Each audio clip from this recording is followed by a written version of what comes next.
God is so faithful, and whatever God promised upon our life, it has to be accomplished. That's what the word says. Because in the Bible, this is what the word of God says, that my word doesn't come out of my mouth and come and accomplish the mission that I sent thee. Amen. Praise be to the Lord. Amen. And when we have this understanding in our life, God is going to do it unto us. And but few will gain, but many will lose. Because sometimes you may not know where you are. Sometimes you don't realize who you are. Sometimes you find yourself in a confused moment or in a confused situation whereby you can't even make a decision.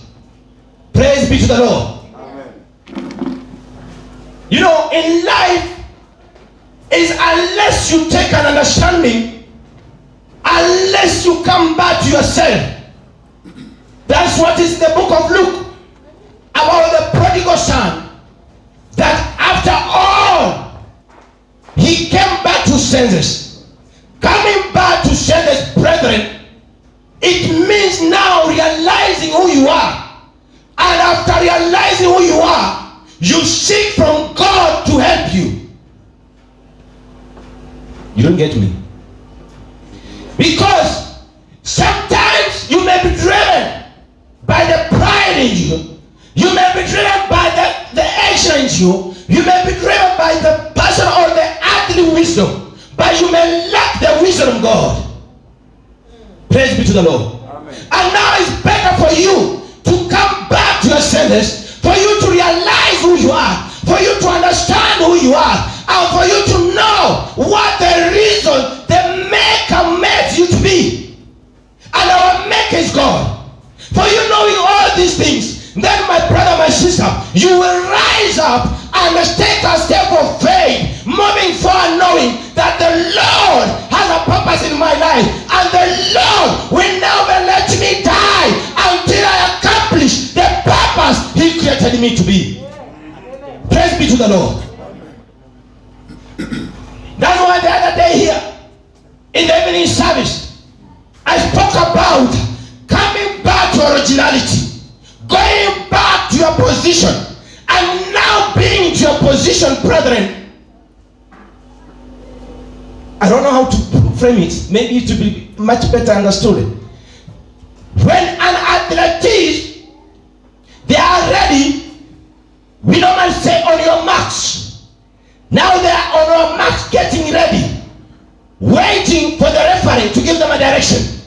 Now when you are to a position, you are on your marks, waiting for the alarm, waiting for the referee to give you a direction. Praise be to the Lord. Amen. And also a footballer, when the goalkeeper is in the field, he just stands by, waiting which direction. He doesn't look to those people who are empty. He normally look where the ball is, not to those people who are running the field. You know, all are the players, but the only person, the goalkeeper, concentrates his mind unto, not other players, but the one with the ball. Because you are ready to receive. When you take your mind out of the one who's with the ball, when you look unto someone else, well, no matter how superior he might be, but the one with the ball, you will be defeated. Praise be to the Lord.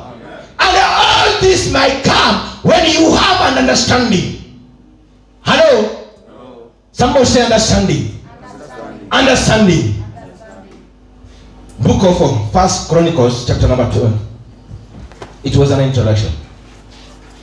1 Chronicles chapter number 12.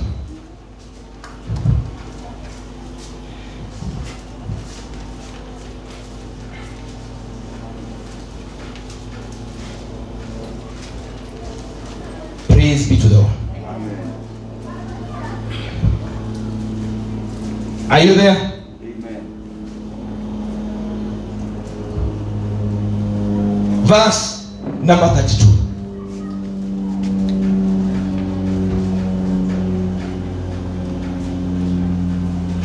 This is what the Bible says. From Isaac, men who understood the times and knew what Israel should do. 200 chiefs with all their relatives under their command. The sons of Isaac, one of the tribe of Israel. Praise be to the Lord. And the Bible says they had understanding. In other words, we had 12 tribes in the land of Judah, but only one tribe that has been indicated here, the sons of Isaac, who had understanding. And the Bible says the men from the tribe of Isaac. Hello. You know the problem we have today? The Bible has not indicated the boys. Neither the Bible has indicated the girls. It might indicate men to include also women. But it has not indicated boys or girls. And the mistake we do, that's why right now you find things are happening. When you look into the mystery that is happening in our world today, you find boys engaging themselves in what we call marriage. That's why it breaks. And girls engaging themselves, and that's why it breaks. And each and every time we cry and say, our children, why is it happening? It is not happening because we did not take a good responsibility as parents to nurture our children in a good direction, whereby they can stand and know it is a time when you are independent. Because boys and guys rely to their parents, but men are people who are independent. Praise be to the Lord. And when you come to be a person who is independent, someone who can take the responsibility. When you understand that way, brethren, now you know this is now the right time and this is not the right time. This is the time to be on your marks. This is the time to take a rest. This is the time to relax. This is the time to do warm-ups. Hey, brethren, praise be to the Lord. Amen.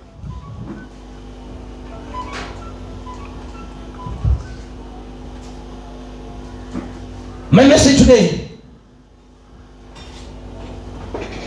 I want to talk about understanding the times. Understanding the times.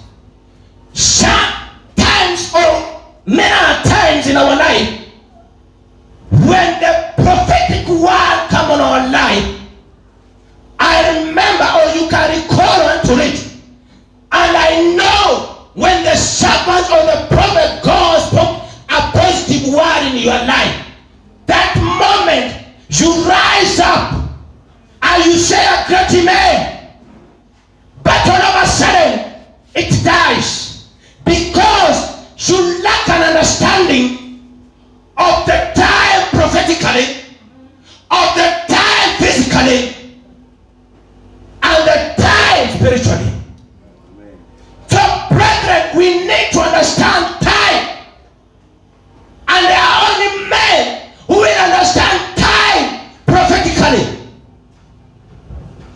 And that's why Paul said, you are no longer children to feed on milk.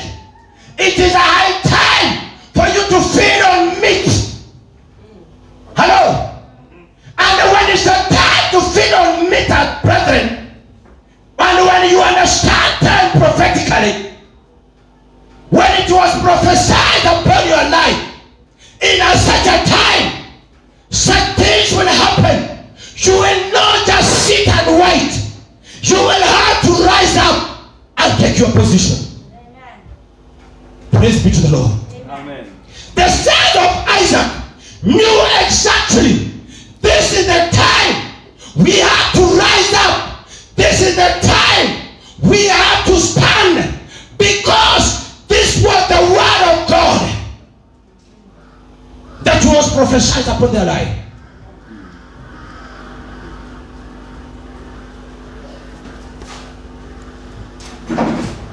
I know there were other tribes, but they lack understanding. It's the same even unto us. That even unto church, we are unto church, and we are the church ourselves. Praise be to the Lord. Amen. Hello. Amen. Did you get me? We are unto church. We are in the church right now, isn't it? But you understand, we ourselves, we are the church. And that's why Jesus said unto Peter, unto this rock I will build my church. He didn't mean the rock itself, but literally, he meant that unto you, as Simon Peter, I will build a church. That means you yourself, and that's what the Bible says, our body is a temple of God. And if our body being the temple of God, that means we are ourselves, we are the church. We have church in 3 categories, but I won't talk about it. It just means I will name it. First is the physical church.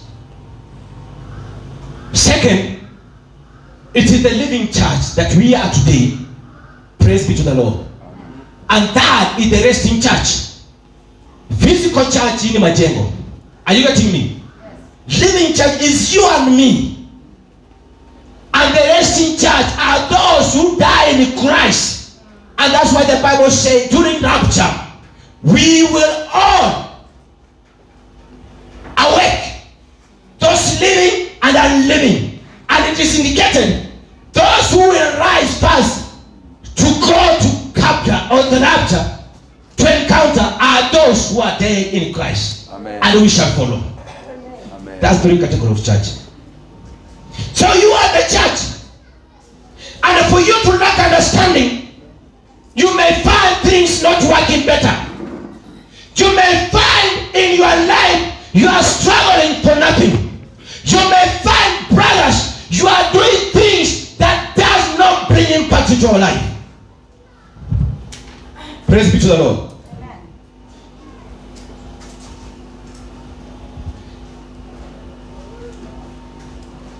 When you read in the book of Daniel, the Bible says there were 3 young men. These young men had understanding. Praise be to the Lord. Amen. They had understanding. And for them having an understanding, they knew. And the king recognized and understood something unique in their life. And when the king saw something unto them, he said, let these 3 men serve under my palace. Praise be to the Lord.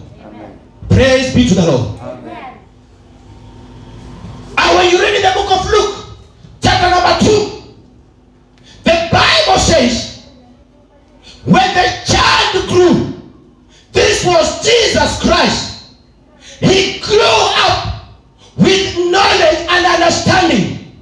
And the understanding God had imparted in him. Because God had a mission upon his life. And the Lord knew. That's why when you continue in the book of Luke, you realize when they represented Jesus at the age of 12 unto the temple, his parents, they thought maybe when they're going back home, they're with him.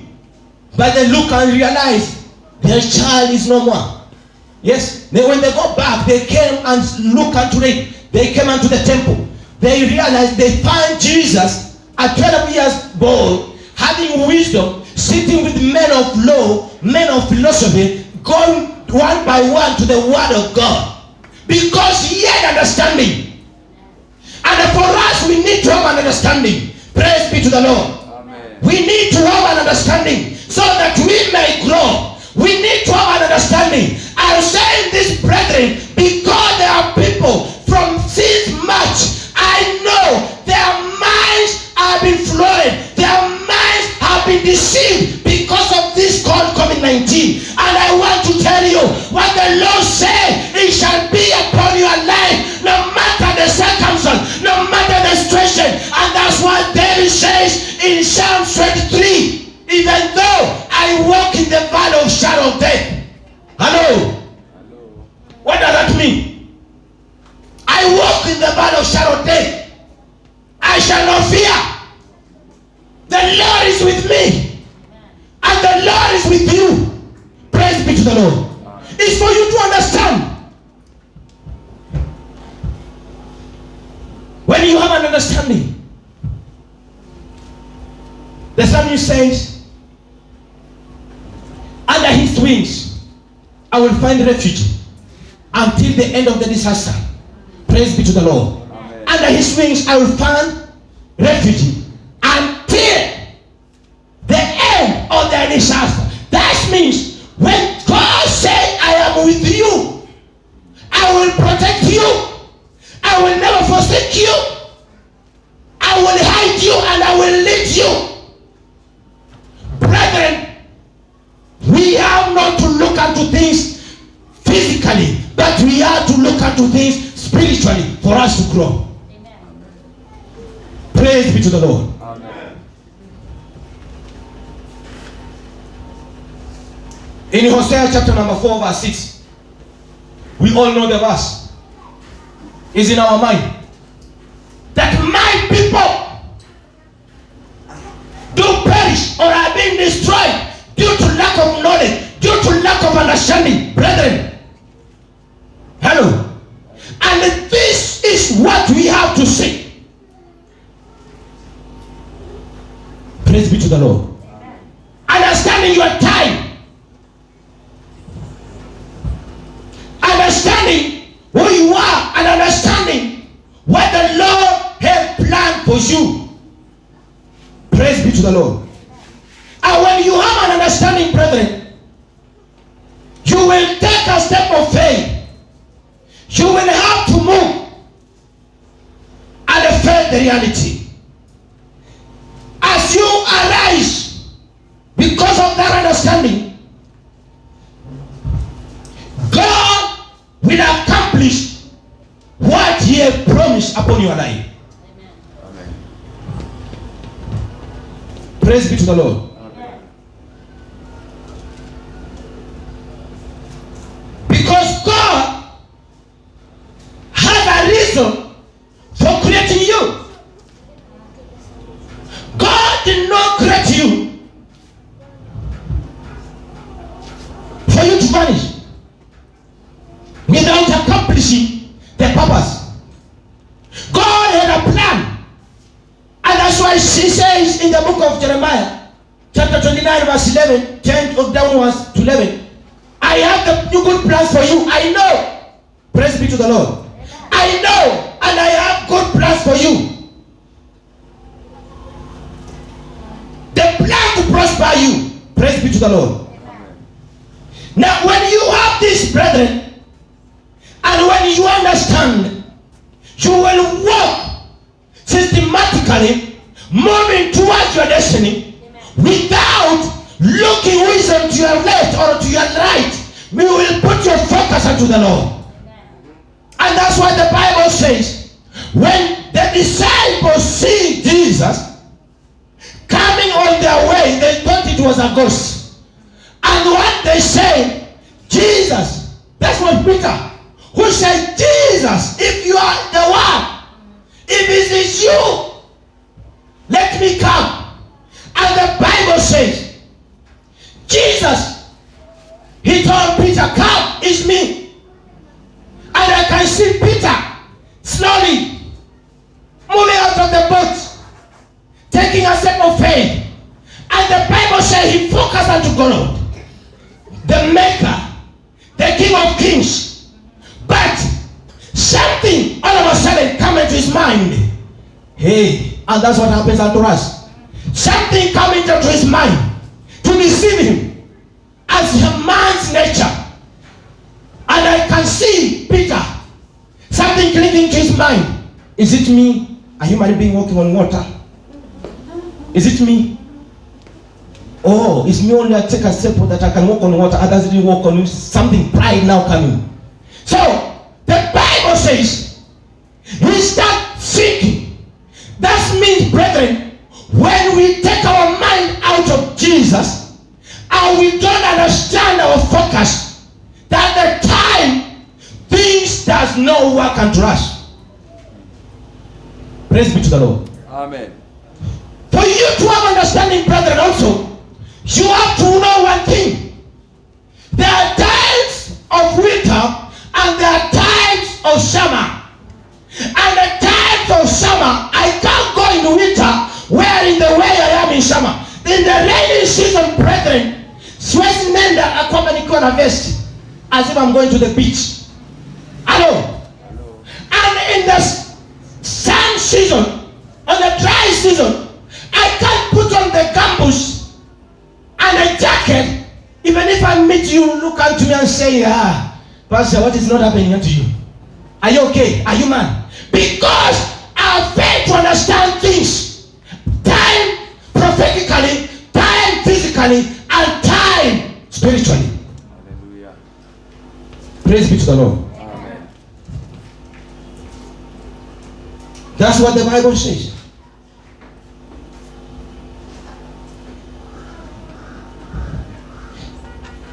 When you read in the book of 2 Kings, chapter number 7, verse number 3 downwards, there were 4 men with a leprosy. And remember, for a prophecy to be fulfilled, to be accomplished, because this was a prophecy that was prophesied by the servant of God, and it's yet to accomplish. Praise be to the Lord. Amen. And the Bible says these 4 men that were waiting at the gate. I know it was not their mind. Hello. When you look into it physically, you may see maybe it is their mind. Maybe it was about what they needed to take to put into their stomach. No. Their stomachs were empty. No. It was a prophetic word. Because it was prophesied by tomorrow at this time. So they had to rise up. Thank God they didn't take the vice versa decision. They take the decision to go unto the camp of their enemy. Praise be to the Lord. Amen. Now, when you stand and take a step and then know this is the right time, brethren, you will take a step ahead. You will not divert on the way, but you'll be focused. And by the end of the day, there are good things. They are coming. Amen. Praise be to the Lord. Amen. Daniel chapter number 9.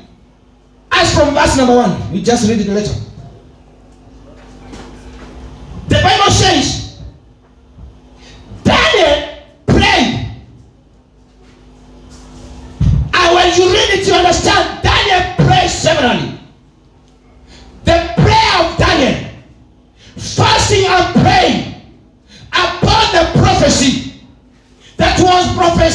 in the book of Jeremiah, chapter number 29. Praise be to the Lord. When the Lord said, when the 70 years are over, I, the Lord, I know what the plans I have for you. Hello? And almost we just quote the verse number 10 to verse 11. But maybe we may not understand it better. This is what Daniel prayed for. He knew, because by the time they were taken to exile, there were young, just men, boys, smart boys, handsome boys, three of them. Praise be to the Lord. Even when they appear before the king, king saw this, I can see these young men who are strong, who are good, the potential, they can work for me. I know maybe there could be old men, the king could say, what will I do with these old men? Praise be to the Lord. But now it was the time he understood it prophetically in the spiritual realm. And that's why we need to walk in the spiritual realm for us to grow. Now Daniel got back to his knees and prayed to the Lord. Let me tell you something. The weakness we have is one. You go down to prayer today, God, unasema ile unataka kuambia Bwana, unaambia God, blah blah blah, unamaliza. Tomorrow you go down to a prayer, you change the topic, you now go another. But my question is, has your prayer been answered? Hello? You are just piling prayer to another, even when the Lord look into it, he wonder. You are a confused element. Because you don't know which and what is your desire. Because today I pray for this. God has not answered me. Tomorrow I change my prayer item. God has not answered me. Another day I change the prayer item. Hello. But the Bible says in the book of Daniel. That's what Daniel said. Daniel, I pray. Fasted and pray. First day. The 7th day. The 8th day. Nothing happened. No sign. Praise be to the Lord. The 18th day. No sign. The 20th day. I have no, there's a time even in Lusop. But on the 21st day, God sent an angel. And God told an angel, go and tell Daniel. His prayer was answered the first 3 days ago. Praise be to the Lord. Amen. You get in the book of Daniel. It was under the first 3 days ago. But when I release the answer, that vow come in between. He come and covered it. He came in and come as a blockage. Praise be to the Lord. So that you may not penetrate. Lakini sisi tunaombanga namna gani? Leo unaomba, utafika pale mbele, umebadilisha maombi. Utafika pale mbele, umebadilisha maombi. That's why we remain the same. 5 years, tukikutana na wewe ni wewe tu. 10 years, tukikutana na wewe ni wewe tu.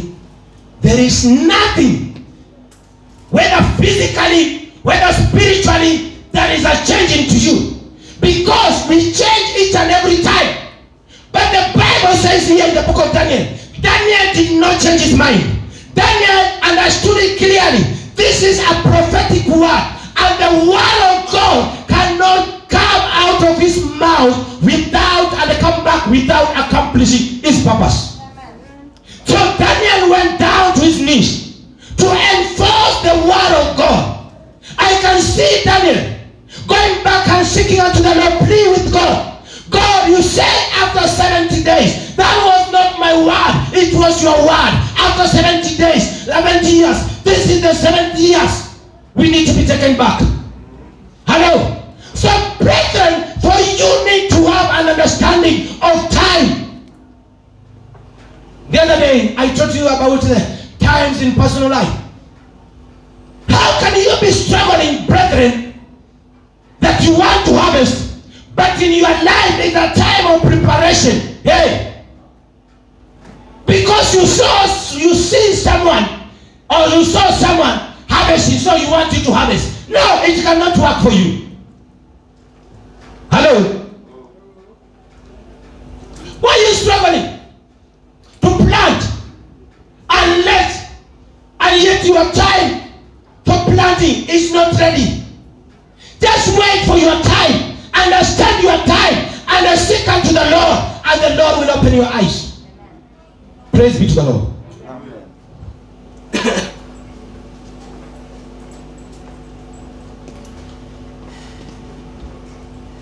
Daniel 9:1. Daniel knew the time of exile is over. Praise be to the Lord. Amen.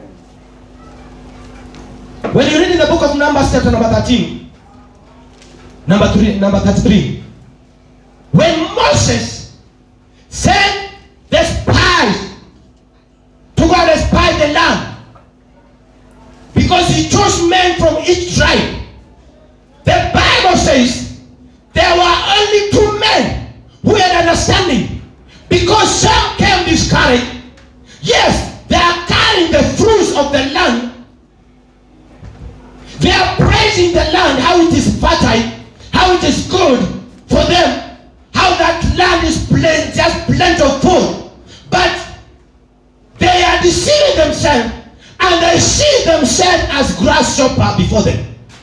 But the Bible says here clearly that these 2 men, Caleb and Joshua, they stood up because they had understanding, and they knew, and they told people, if God has set it for us, and if God has accepted that we have to go, then let us go and conquer, because God is on our side. Praise be to the Lord. Amen. Jina la Bwana litukuzwe. Amen. So brethren, it is a high time you need to know the time.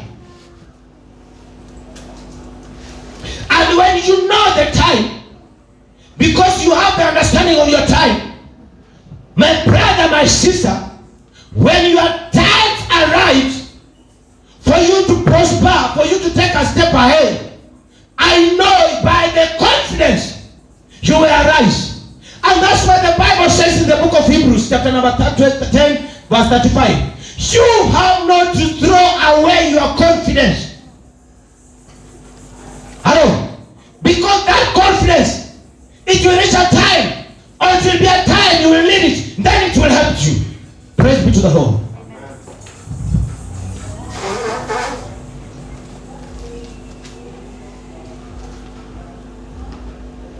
Psalms, Isaiah chapter number 51. Someone with King's version. Any version from apart from NIV. Isaiah 55 verse 1. Verse 11 to 12. Any version apart from NIV? Read for us, please. Isaiah 50? 55 verse 11. Isaiah chapter 55 verse 11. The Bible says, so shall my word be that go forth out of my mouth. It shall not return unto me, and it shall prosper in the thing whereto I send it.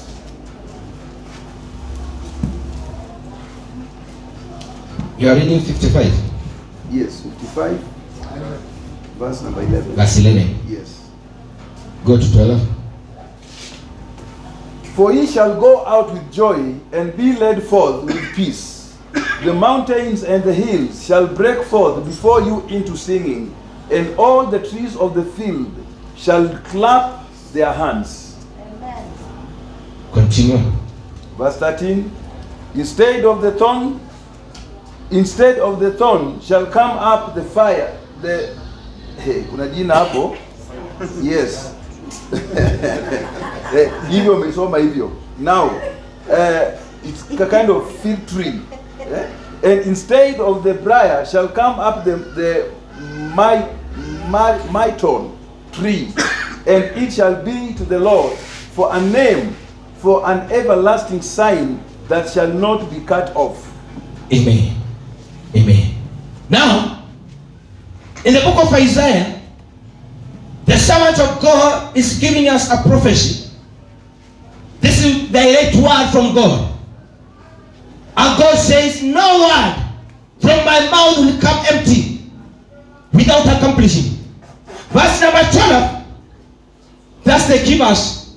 If that Bible is yours, underline it. You will go out in joy and be led forth in peace.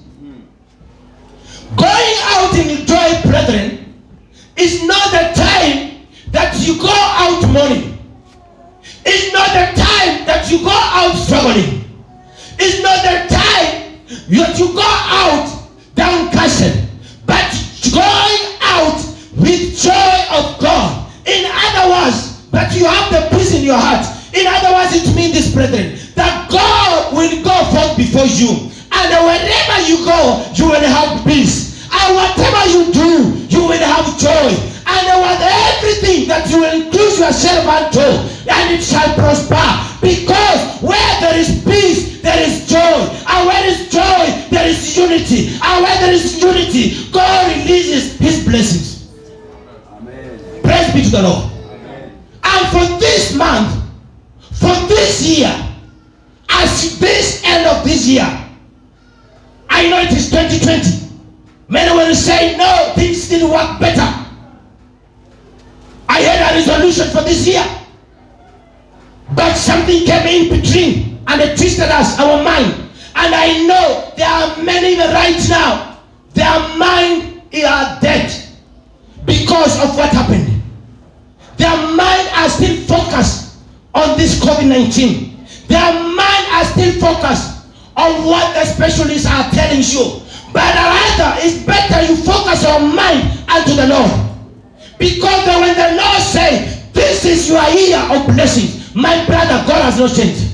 Amen. When the Lord says, I will bless you and you will have joy, why are you downcast, brethren? Because this is the year that the Lord says, I will wash away the pain in you, the pain that you had in the last year.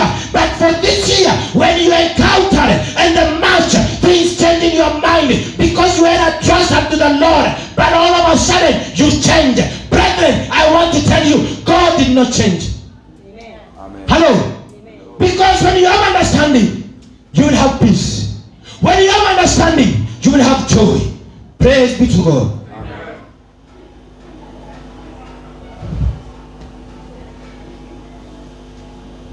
The mountains and the hills will pass into songs before you, and all the trees of the field will clap their hands. You know, when you are celebrating, I want to tell you something, and this is practical, even in our life. When I'm celebrating, you will have more friends, and each and every one will desire to be your friends. I will desire to be close to you because it's that moment of celebration. And that's why the Bible says even the trees will be clapping their hands. Now, but the time you are down, the time you are in pain, you remain alone. You didn't get me. This word says here, even the trees and mountain will clap hands. In other words, it means when the Lord releases the blessings upon your life, because you have the understanding. When you go back to the book of Daniel chapter number 9, when Daniel prayed, remember Daniel know he was old and he will not go back, but he got bound pleading to the Lord. Let me ask you this question. By the end of the day, who rejoiced? Who benefited? Because when you read the Bible clearly, you understand Daniel was not among those who go back. We see Ezra with the first team.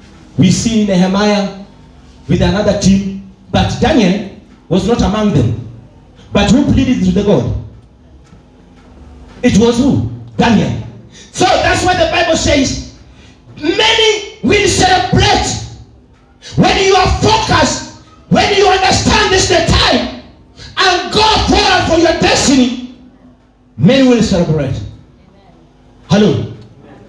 Kuna mtu anabarikiwa, tunakosa kujua amebarikiwa. Utanijibu for another day. This morning, I declare your peace to be restored. Amen. I declare your honor to be restored. Amen. I declare your praise to be restored. Amen. Whatever the enemy snatched from you since March, I declare today to be restored. Amen. Whatever the enemy that is sitting in your mind as if things are not working, I rebuke you today and I speak a blessing upon your life. Amen. May the Lord release the spirit of understanding. Amen. May the Lord release the spirit of understanding. Amen. May the Lord release the spirit of understanding. Amen. So that you may understand things spiritually. So that you may understand well prophetically. May the Lord do exceeding upon your life. In Jesus' name. Amen. As I wind up, let me give you a secret. And I came to realize it works. When the servants of God speaks unto the altar, many times we celebrate and we rejoice unto it. And I can hear people or men even saying, that's my word. But immediately, at the end of the service, when you step out, that's no longer your word. You now reflect back to your situation, to the pain, to the agony, to the sorrow, to the struggle. Forgetting you shouted in the previous service, that's my word. And some even will prophesy to you in such a time. Unaambiwa mpaka tarehe. Na wakati tarehe inafika, ndugu yangu, dada yangu, unakaa pale, unabakia vile vile. Na unasahau ni kana kuna kitu ambacho kilisema juu ya maisha yako. The issue is not about God. The problem is not about our God. The problem is us. Hello. Maana tumeona ya kwamba Danieli ilipofika wakati alienda chini. Maana Mungu alijua 70 years zimeisha. Na hata Mungu angewezesha, angewachilia wana wa Israeli wakaweze kurejea kwao. Lakini ikawa ya kwamba ni kana kwamba hajui nini kinaendelea. Na hivyo ndivyo ilivyo kwetu. Wakati unabii unatolewa juu ya maisha yako, juu ya ndoa yako, juu ya kazi yako, hata kule ambapo ulikuwa unatafuta kama hiyo ni biashara. Na wakati unapofika unaanza kusema Mungu ni nini hiyo? Unasahau ilikuwa unabii. Ni kwa sababu ulikosa kufanya jambo moja. Na hilo ndio nataka tufanye leo. Unakosa kufanya jambo moja. Na hilo jambo unasahau. Unakosa kuenda chini kwa kuomba. Halo. Danieli alijua, lakini alienda chini kwa magoti. Na waweza muona Danieli siku ya kwanza, siku ya 20. And the 24th day, ndio Mungu anautuma malaika anamwambia pana, hebu enda. Jibu lake lilituma kitambo. Lakini shetani alizuilia. Alizuilia ni kwa sababu gani? Wewe haujapiga magoti ukaingia katika ulimwengu wa kiroho ukaanza kupigana. Hey, praise be to the Lord. Amen. Na hivyo ndivyo shetani anakuja, anatunyanyasa, anatukalia. Sio kwamba shetani ana uwezo. The Bible says clearly that you have been given power and authority. And if God has given you power and authority, why, brethren, you are exchanging your power to the devil? Hello. Mbona unafanya mageuzi, unapeana shetani utawale sasa? Asema sasa shetani, wacha mimi nikupe hii utawale. You need to go down to your knees, knowing this is the time. Praise be to the Lord.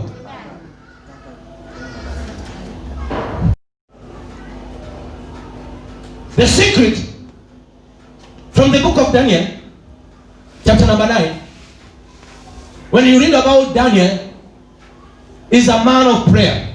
Praise be to the Lord. Amen. And for being a man of prayer, there are things that I want to tell you, just one thing. Then we close up. Prayer When Daniel prayed, it was the prayer of Daniel, praise be to the Lord, activated God. And God is the one who came back and activated the prophecy to be accomplished. How many party? Nani ako na simu? Sikila mtu ako na simu. Hii simu kinunua, sikuna kalaini unaweka ndani. There is a line that you buy, isn't it? And each and every time you are told that you activate your line so that you may access to some other apps. Is it so? Yes. You have to activate. Kuwezesha. Lazima uwezeshe hata kama ni upande wa M-Pesa uwezesha. Now when you activate your line, it will give you access on what you desire. And that is applies unto us, that when we activate our desires unto God through intercession, hello, God will now activate the prophecy to come now to germination. And when it is germinate, brethren, nothing that germinate that doesn't bear fruit. Hello? Huku nipata.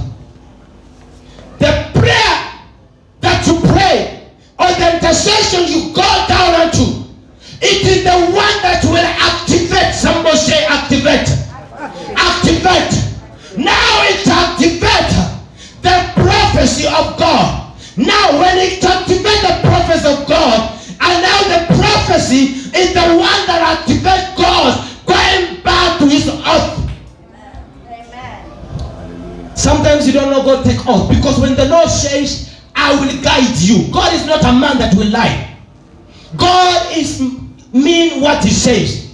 And when the Lord says, I'll bless you, and sometimes God takes by the oath that nothing will come onto your way and prevent that is negative. Because that's what the word of the Lord says. Now it is your prayer that activates the prophecy, and the prophecy that the Lord that gave unto the servants. Now God go back to the original, whereby he said, or the oath that he took when he released the prophecy. Now he made it to activate. When he activates into our life, hey my brother, you have not even to tell us. We just see. Hello. Because it will be shining. Hello. You will not even tell us what is happening. Because when you go down in prayers, hallelujah, I need to see men and women who go down. I need to see men and women who pray. I need to see men and women who go down and seeking and provoking. Hello. Amen. As I conclude, when you pray, because you have that understanding, you going down to your knees is now getting to the kingdom of God. Let me use this phone. You have the phone. There are many things you can do with this phone. Is it true? When I have not opened it or activated it, will I do it? It's the same applies unto us. That there are things when you go down to our knees, we go to the mind of God and download the things God promised unto us through the prayer and seek the mind of God. The Bible says, when you read in the book of Genesis chapter number 33, this guy called Jacob, as I conclude, I want to give you a secret of mine. This guy called Jacob alipokimbilia kwa mjomba wake Labani, sivyo? Na tunaona pale kwa Labani akiwa kule akalisha mifugo, akapata bibi kule, akatoka kule akiwa mzee. Sasa alienda akiwa kijana. Na pale tumesoma kwamba akiwa sasa mzee, wazee, hakuwa kijana sasa. Ikafika wakati anataka kutoka kwa mjomba wake. Na kumbuka mjomba wake ako na watoto. Na mawazo yake kamwambia kwamba ukikaa hapa sasa yuko na watoto, uko na wake na uko na wafanyikazi, ondoka nenda. But alipomwambia mjomba wake, mjomba akamwambia kwamba usiondoke, wewe kaa hapa, useme ni nini unataka nikufanyie. Kama ni kukulipa, nitakulipa. Praise be to the Lord. Amen. That's what the Bible says. Lakini huyu kijana alikuwa mwerevu sana. Huyu mzee sio kijana sasa, kwa sababu ni mtu ako na nyumba, ako na mawazo, ako na watoto. Akaanza kumwambia kwamba basi hautanilipa. Na hivyo ndivyo nilivyosema mahali hapa wakati mwingine ya kwamba wewe ambao unaona shida iko kwa kazi yako, unasema hii kazi naipiga teke na wachana naye. Wewe unayeona biashara iko shida, unafika hiyo biashara tena unawachana nayo. Wewe unayeona ndoa yako iko shida, unaipiga tena unawachana nayo. Swali langu ni je, unawachana nayo unaenda wapi? Daudi akaingia katika mawazo. Maana Yakobo akaingia katika mawazo. Akaangalia vizuri sana. Akakumbuka, nilipokuwa nikitorokea kwa mchomba wangu, kuna mahali ambapo nililala, nikapata ndoto. Na mahali pale panaitwa Bethlehem siku hizi. Na by the time it was called Bethel by that time. Na Mungu akamuonekania. Na yeye Yakobo akamwambia ya kwamba umesema utanibariki, na iwapo ninaponenda utakaponibariki. Ninaona Yakobo amejenga madhabahu mahala pale. Akamwambia nitakaponenda nitakuja nikutolee fungu la 10. I will bring a tithe unto you. Nikuulize, unatoa tithe kama una? Hautanijibu. Now this man went back. Akamwambia mjomba wake, kwa sababu naona sasa mimi naenda. Na mjomba wake akamwambia wacha nikulipe, na wewe akaona nikilipa sijui kama anaweza nilipa vile natakikana. Ninaona mawazo ya Yakobo. Ninaona Yakobo akimwambia mjomba wake, wacha mifugo yote kuanzia sasa ambayo itakuwa na madoadoa. Wacha mifugo yote ambayo itazaliwa. Ile mifugo, ukiangalia wakati huo Yakobo mifugo yake na Labani mifugo yake haikuwa na madoadoa. Lakini Yakobo akaingia kwa mawazo. Nataka nikwambie mpendwa, kama Mungu anaweza kubaliana na Yakobo kumpona Labani, na ni kwa uporaji ambao ni wema, mbona wewe usiingie kwa mawazo ya Mungu? Ili ya kwamba Mungu akamwambia ninaenda kubariki. Na ninaona Yakobo akiingia mawazoni, akienda kule malishoni. Wakati nasema ya kwamba mifugo ilipokuwa imefika katika ile hali, anachukua matawi anaweka mahala pale. Anaambia Mungu wewe usiniwache niende mikono mitupu. Ninamwona Yakobo kila wakati. Maandiko inasema ya kwamba Yakobo alikuwa na mifugo mingi hata kuliko Labani. Kama Mungu anakubaliana na Yakobo kumroho, yani kumnyang'anya mjomba wake mali, sasa wewe mbona usisimame? Alimnyang'anya kwa haki, sio kwamba alimnyang'anya kwa ubaya. Wewe usiende kunyang'anya kwa ubaya. Umetafuta uwazo wa Mungu. Alienda download ile tunasema kudownload, akachukua mawazo ya Mungu, akamwambia nataka kulipa Mungu, nikubali hii mshahara ama niwache. Mungu akamwambia hiyo haitoshi, hata ukinenda hautanitolea dhabihu kwa sababu hiyo ni kidogo. Akamwambia hata nikupe tu mawazo ili ya kwamba tutakavyompora. Haleluya. Badilisha mawazo yako. Badilisha mawazo yako. Tazama kwa Mungu, badilisha mawazo yako. Simama kwa miguu.